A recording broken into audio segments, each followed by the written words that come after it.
రాబోయే ఎన్నికల్లో మాదిగ జాతి బిడ్డలు ఎవరు కూడా కాంగ్రెస్ బీఆర్ఎస్ పార్టీలకు ఓటు వేయొద్దని ఎంఆర్పీఎస్ వ్యవస్థాపక అధ్యక్షుడు మందకృష్ణ మాదిగ పిలుపునిచ్చారు.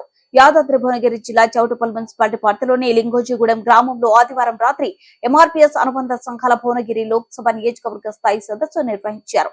ఈ సదస్సుకు మందకృష్ణ మాదిగ ముఖ్య అతిథిగా హాజరై గత 30 ఏళ్లుగా వర్గీకరణ ఉద్యమంలో చోటు చేసుకున్న ఘటనలను కార్యకర్తలకు వివరించారు. అనంతరం ఆయన మాట్లాడుతూ ఎస్సీ వర్గీకరణ కోసం 3 దశాబ్దాలుగా పోరాడుతున్నానని తెలిపారు. పార్టీల జెండాలు మారిస్తే ఎన్నో ఉన్నతమైన పదవులు తన దగ్గరకు వచ్చాయన్నారు. కాంగ్రెస్ పార్టీ కేంద్రంలో 2004 నుంచి 14 మధ్య కాలంలో అధికారంలో ఉండగా ఎస్సీ వర్గీకరణ చేయలేదని ధ్వజమెత్తారు. కనీసం ఈ 10 ఏళ్లలో వర్గీకరణ కోసం కేంద్ర ప్రభుత్వానికి రాహుల్ గాంధీ ఉత్తరం కూడా రాయలేదన్నారు. మాదిగలకు ఎవరు చేయని నష్టం కేసీఆర్ చేశారని ఆరోపించారు. ముఖ్యమంత్రి రేవంత్ రెడ్డి తన పదవిని కాపాడుకునేందుకు మాలలతో కుమ్మక్కాయ అయ్యాడని ఆరోపించారు. వ్యతిరేకించే మాల సామాజిక వర్గ నేతలకు రాజకీయంగా పెద్దపీట వేస్తూ మాదిగ జాతి బిడ్డలకు ద్రోహం చేస్తున్న కాంగ్రెస్ పార్టీని మాదిగ పల్లెల్లోకి రానియకుండా అడ్డుకోవాలని నేను మాదిగ ప్రజలకు పిలుపునిస్తున్నా. ఇది రాజకీయాలకు అతీతంగా మాదిగలందరూ ఆలోచించి ఈ పిలుపును జయప్రదం చేయాలని కోరుతున్నా. ఎస్సీ రిజర్వేషన్ల వర్గీకరణ పరిష్కారం కాకపోవడానికి గతంలో కాంగ్రెస్ ప్రభుత్వమే బాధ్యత వహించాలి. 2004-2014 మధ్యలో కేంద్రంలో అధికారం ఉండబడే కాంగ్రెస్ వర్గీకరణ వ్యతిరేక శక్తుల పలుకుబడి తొలగి వర్గీకరణ చేయకుండా జాప్యం చేసింది.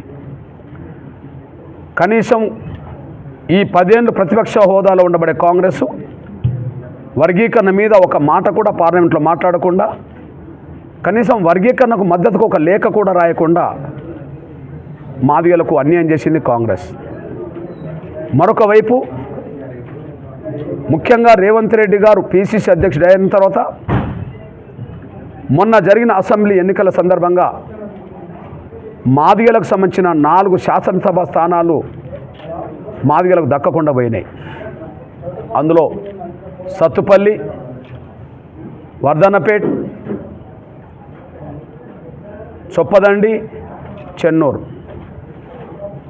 ప్రతి నియోజకవర్గంలో 50 నుంచి 60 వేల ఓట్లున్న మాదిగలకు టికెట్లు ఇవ్వకుండా 5-6 వేల ఓట్లున్న మాలలకే టికెట్ ఇప్పించడం ద్వారా రేవంత్ రెడ్డి గారు మాదిగలకు ద్రోహం చేశాడు.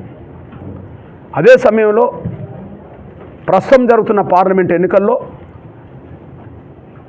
3 లోక్సభ స్థానాలు రిజర్వ్ అయి ఉంటే పెద్దపల్లి, వరంగల్, నాగర్ కర్నూల్లో తెలంగాణ రాష్ట్రంలో షెడ్యూల్ కులాల్లో 170% ఉండబడే మాదిగలకు 3 1 కూడా ఇవ్వకుండా, 3 2 రావాల్సింది పోయి 1 కూడా ఇవ్వకుండా తీరని ద్రోహం రేవంత్ రెడ్డి గారు చేశారు. ఆయన పిసిసి అధ్యక్షుడు, ముఖ్యమంత్రి. మాకు టికెట్లు రాకపోవడానికి, కాంగ్రెస్లో మాదిగ జాతికి రాజకీయంగా న్యాయం జరగకపోవడానికి రేవంత్ రెడ్డి గారే బాధ్యత వహించాలి. అదే సమయంలో సాంఘిక సంక్షేమ గురుకుల పాఠశాలలో ఫుడ్ పాయిజన్ వల్ల చనిపోయిన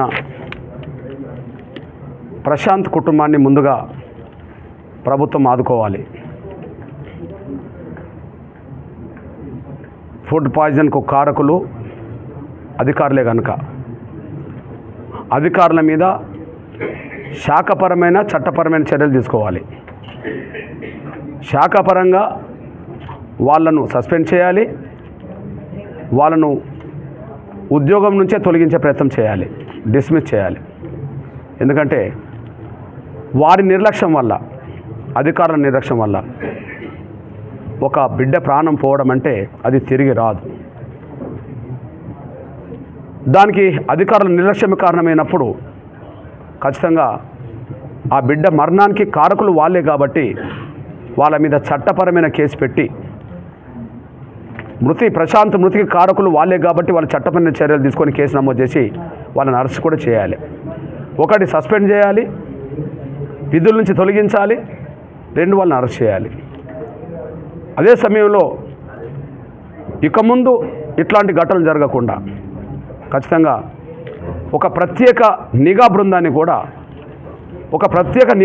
బృందాన్ని కూడా తెలంగాణ ప్రభుత్వం ఏర్పాటు చేయాలి. వాళ్ళు ప్రతి నెల కాదు, ప్రతి వారం కాదు, ప్రతిరోజు కూడా కేవలం నాణ్యమైన ఆహారం అందుతుందా లేదా అనే విషయంలోనే అది గ్రహించే విధంగా, అందలేని చోట వెంటనే అధికారుల మీద చర్యలు తీసుకునే విధంగా ఒక ప్రత్యేక నిఘా బృందాన్ని కూడా ఏర్పాటు చేసి పంపాలని చెప్పి విజ్ఞప్తి చేస్తూ, ఈ విషయంలో రేవంత్ రెడ్డి గారు ప్రభుత్వం మౌనంగా ఉండొద్దని, మీరు మౌనంగా ఉండి చర్యలు తీసుకోకపోతే, ఈ అధికారుల మీద చర్యలు తీసుకోకపోతే మరిన్ని చోట్ల ఇట్లాంటి ఘటనలు జరుగుతాయని గురుకుల పాఠశాలలో